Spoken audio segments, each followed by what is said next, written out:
tirnoqdagi griboklarga uy sharoitida sizlarga zo'r davo.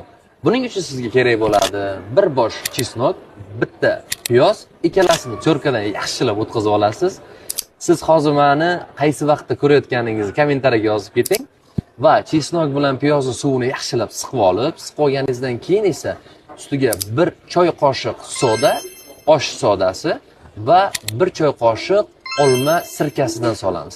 Hammasini aralashtiramiz va kechqurun yotishdan oldin oyog'ini 5 minut vanna qilib yaxshilab yuvamizda, tirnoq ustilariga doka bilan yarim soat qo'yib va keyin dokani o'zini olib tashlab, qolganini yuvmasangiz ham bo'ladi, o'zi aslida yuvib yotsangiz ham bo'ladi. Har kuni sinaysiz va 8-9-kunda o'zi batamon bu narsadan qutula boshlaysiz. Agar videolarimiz foydali bo'layotgan bo'lsa, sizlardan bittagina laykni ting urib qo'yishingizni so'rab qolaman. Salomat bo'linglar.